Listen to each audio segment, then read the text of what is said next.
Assalamualaikum warahmatullahi wabarakatuh.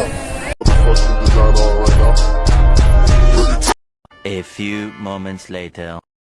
Kami dari kelompok 4 kelas 11C SMA Negeri 15 Pekanbaru mempresentasikan teks prosedur tentang pembuatan deterjen. Sebelum masuk ke presentasi, izinkan kami memperkenalkan diri. Saya Zenia Pilsia menyampaikan alat. Saya Naisa Islami Devia menyampaikan bahan. Saya Tia Humairah menyampaikan langkah-langkah acara. Saya Faiz Ramadan menyampaikan manfaat. Saya Atar Fazli Ramadan menyampaikan kesimpulan. Setelah kami memperkenalkan diri, kita langsung saja masuk ke alat. Alat. Yang pertama gunting. Gunting digunakan untuk memotong bungkus bahan. Yang kedua ada teko takaran yang berguna untuk mengukur bahan-bahan yang akan dibuat menjadi deterjen. Yang ketiga ada sendok. Sendok digunakan untuk mengaduk bahan-bahan di dalam wadah. Yang keempat ada baskom digunakan untuk mencampurkan bahan-bahan yang akan dibuat menjadi deterjen.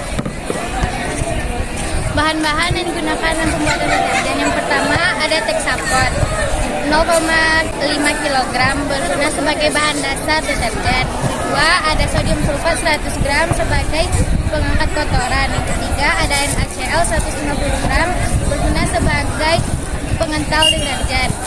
Yang keempat ada asam sitrat 100 gram sebagai pengawet. Yang kelima ada ambitol 20 ml sebagai penambah busa. Yang keenam ada essence 12 ml sebagai pengharum. Yang ketujuh ada air yang akan digunakan sebagai pelarut, dan ada pewarna makanan yang akan digunakan sebagai pewarna, dan yang terakhir ada cuka yang akan digunakan sebagai antibakteri. Langkah-langkah pembuatan deterjen.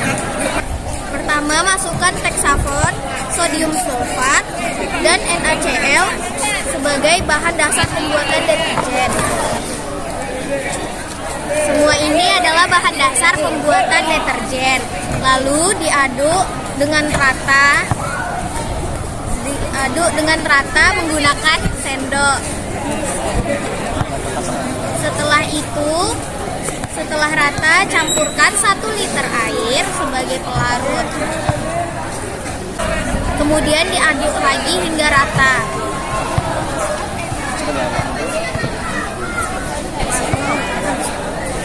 Selanjutnya tambahkan ambitol 20 ml sebagai pengawet dalam deterjen. Kemudian diaduk hingga rata. Setelah rata, campurkan cuka 5 tetes. Cuka di sini berfungsi sebagai antibakteri dalam deterjen. Kemudian diaduk hingga rata. Selanjutnya tambahkan essence sebagai pengharum dalam deterjen 12,5 ml. Diaduk hingga rata. Setelah rata, campurkan 1 liter air lagi. Setelah tercampur, campurkan pewarna makanan agar tidak merusak pakaian saat deterjen digunakan. Di sini kami menggunakan 3 tetes. Deterjen siap digunakan. Jadi manfaat dari deterjen ini adalah sebagai bahan untuk merontokkan kotoran yang ada di pakaian atau kain. Dan juga cara menggunakannya sangat simpel. Hanya tinggal dimasukkan saja ke dalam air yang akan digunakan untuk mencuci pakaian.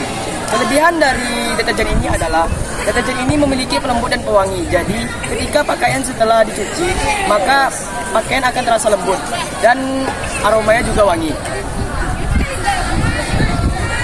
Baiklah, kesimpulan dari teks prosedur cara membuat deterjen cair, di mana teks prosedur ini bertujuan untuk memproduksi deterjen cair menggunakan bahan-bahan kimia tertentu dan juga bermanfaat, di mana deterjen ini dapat mengangkat kotoran, melembutkan dan mengharumkan dari pakaian.